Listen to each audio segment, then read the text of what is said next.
Você já deve ter ouvido falar em cohousing, co-living, moradia compartilhada. São novos conceitos que vêm ganhando força muito em função de estarmos vivendo por mais tempo.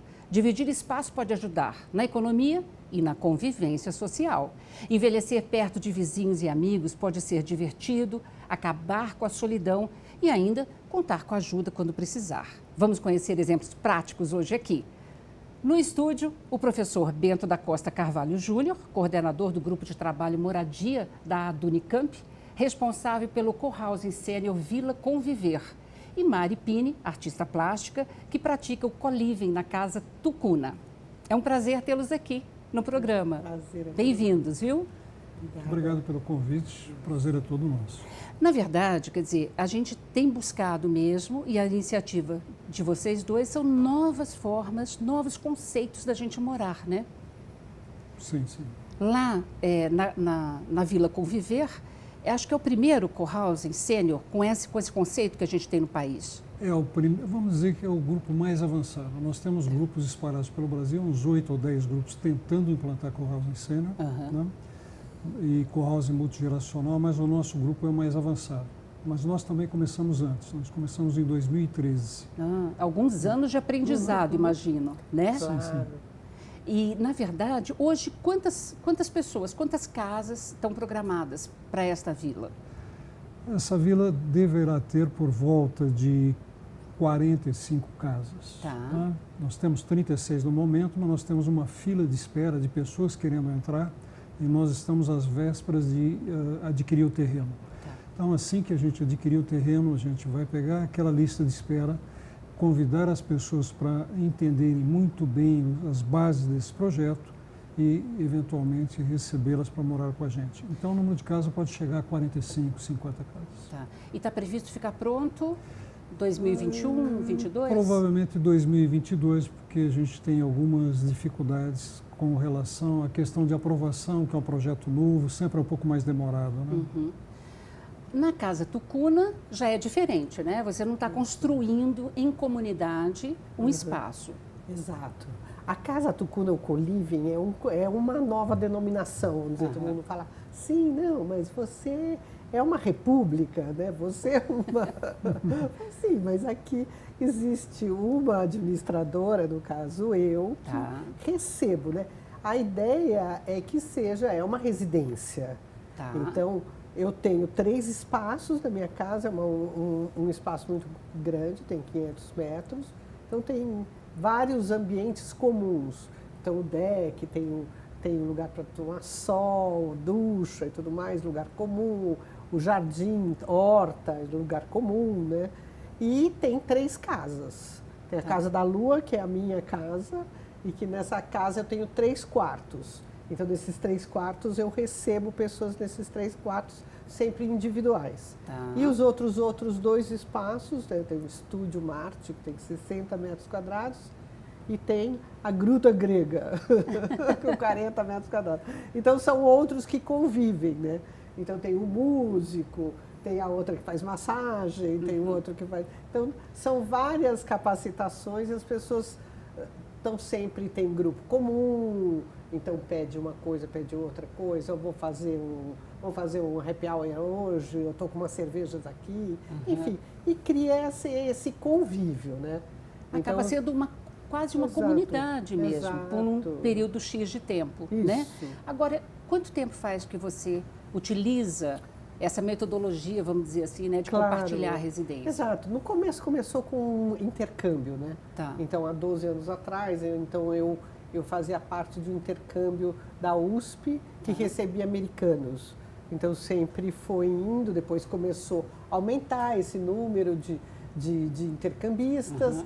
E depois, quer dizer, sempre mais complicados, jovens, né? Muitos jovens. E depois foi uma questão de pessoas com um período de mais tempo. Então, eu dou preferência, eu faço contratinho, tudo bonitinho. E eu tenho uma certa, o que as pessoas falam, nossa, você tem paciência, porque eu dou atenção e cuido para que todo mundo tenha um relacionamento um com o outro, sem tá juntando estimula as pessoas. Esse convívio, né? Exatamente. E também, hoje, você é uma pessoa sozinha. filho já saiu de casa? Isso, exatamente. Então eu tenho esse privilégio de sempre ter companhia. Então, às vezes eu falo assim, eu tenho também o meu apartamento em cima, quer dizer, eu fico no mezanino. Então, na hora que eu estou ali trabalhando, estudando, estou fazendo minhas coisas, está tudo ótimo. Mas tem hora que você desce, tem outro lá fazendo um jantarzinho, né? Opa, vamos fazer junto e tal, lá. Então, você nunca acaba ficando sozinho. Agora, professor Bento, Sim. essa história do estimular o convívio social, especialmente hoje, que a gente está vivendo por muito mais tempo, nós não tínhamos tanta gente que se separava, hoje tem muitas pessoas sozinhas, com mais idade, né, já divorciadas, ou que ficaram viúvas, né? Então, esse estímulo de convívio social é uma prioridade na conviver, na vila? Não, perfeito. Isso é fundamental. Né? Fundamental porque a gente está falando de pessoas com 50 anos ou mais. Tá. Nós temos pessoas com 74 anos que fazem parte do projeto. Tá. E a gente sabe que com o envelhecimento, um dos grandes problemas que a gente tem é a depressão. E a depressão é decorrente basicamente do isolamento. Né? E aí com a depressão você tem Alzheimer, demência senis e coisas desse tipo. Então a questão da convivência é fundamental. E isso ele é criado não só na questão, vamos dizer, daquela arquitetura social, da disposição das casas, de tal modo que eu vejo o meu vizinho quando ele chega, quando ele levanta de manhã e senta na varanda, né? E aí eu posso chegar e conversar quando eu venho do supermercado, mas também nas refeições em comuns, porque nós vamos ter uma casa grande, não é verdade? Ou seja, vai funcionar como um refeitório que todos podem ir lá? Cada morador, né, ou cada casal de morador tem a sua residência individual. Tá.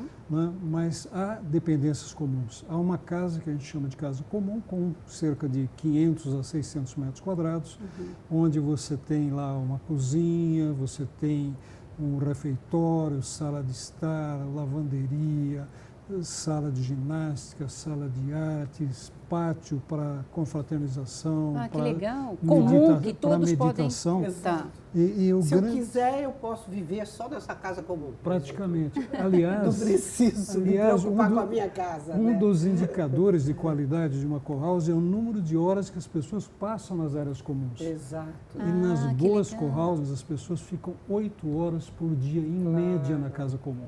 Exato. Uau, é muito tempo, é muito né? tempo. Sala de jogo, sala de biblioteca, conversa com um, conversa com o outro. Tem coworking. Pode ter coworking também. Nós vamos ter um tipo de coworking que é aquele trabalho voluntário, né? Grupos que fazem projetos devolvendo para a comunidade, né? Projetos específicos. Exato. Então, tem isso.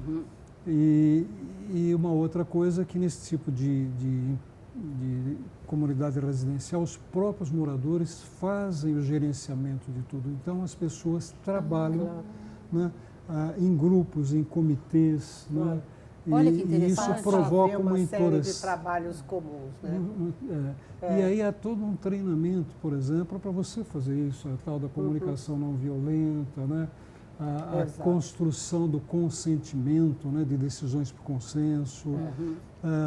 Tem muito essa coisa da interação social.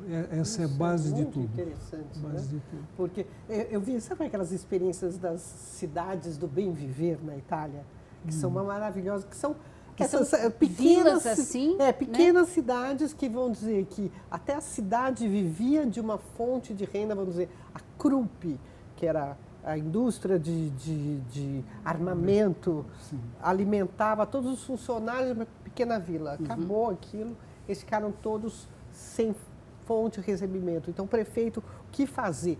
Vamos criar receitas de todas as pessoas e criar um turismo de gastronomia com as próprias alimentos que eles faziam e incentivou todo mundo a alugar seus quartos na casa em vez dos hotéis, para que eles também tivessem fonte de renda.